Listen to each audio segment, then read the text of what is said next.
Please subscribe. Keep us alive. Ojanys, Puerto Rico. The police reported the shooting death of a 23-year-old man that occurred on 16th Street neighborhood of San Antonio in Ojanys. The body had multiple bullet wounds. With this crime, there are 341 murders reported by the police so far this year. Loiza, Puerto Rico. The authorities filed charges against Ojanys Julián Serrano Suárez before Judge Clarissa Ortiz, of the Carolina Court, for murder in the first degree, carrying, transporting or using firearms without a license and firing a firearm.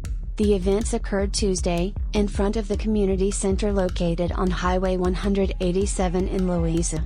According to the police investigation, Serrano Suárez had an argument with his father, Julio Serrano de Vila, 40, when he shot him, killing him. The Homicide Division of the Carolina Criminal Investigation Corps was in charge of the investigation. Bond was set at $600,000.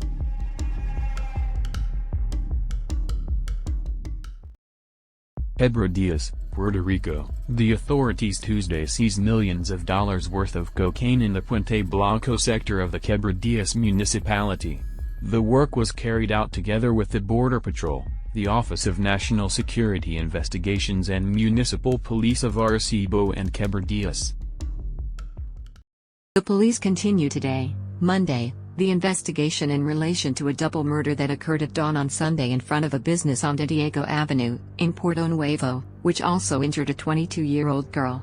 The victims were identified as Alexis Candelario Camacho and Nitza Marie Ramos Seda.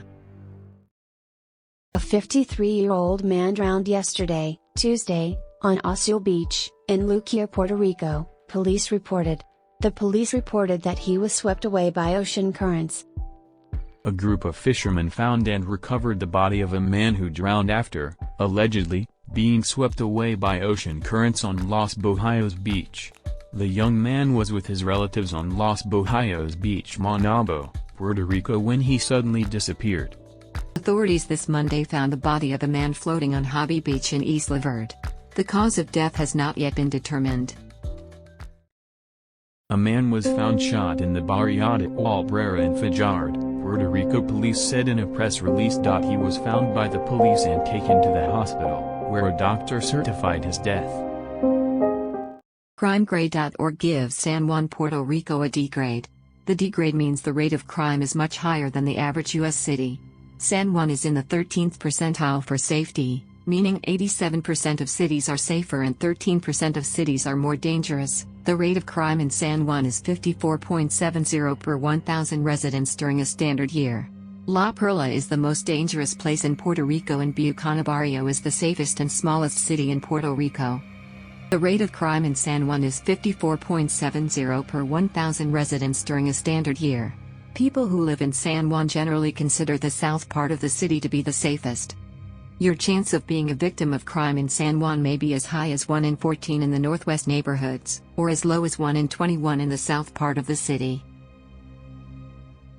Caguas, Puerto Rico. The judge found Tuesday cause to arrest Jolie Lopez Villafane, 23, after prosecutors filed charges of first-degree murder and a violation of the Arms Act for the death of his brother Jesus Manuel Villafane Lopez, whose body was found at his residence in the Barranquilla Travesada neighborhood in Caguas.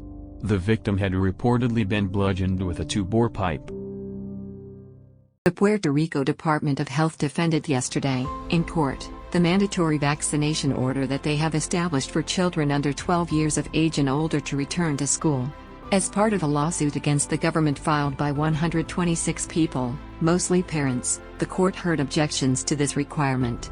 The plaintiffs request that the court grant a preliminary injunction.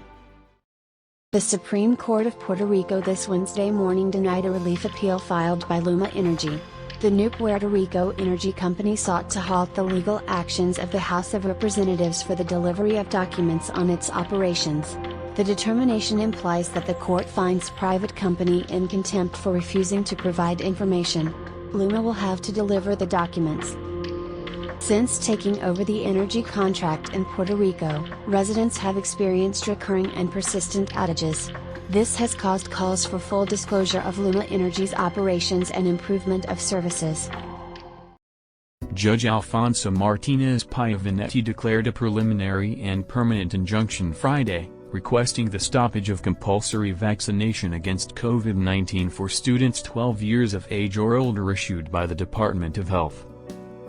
The plaintiffs also requested that the court declare unconstitutional and invalidate the executive order of Governor Pedro Pierluisi, who left in the hands of the Secretary of Health, Carlos Mellado, any measure to address the pandemic. Puerto Rico woke up this Sunday with 5 additional deaths from COVID-19, increasing the total of deaths to 2,609 since the emergency began in March 2020, the Department of Health reported.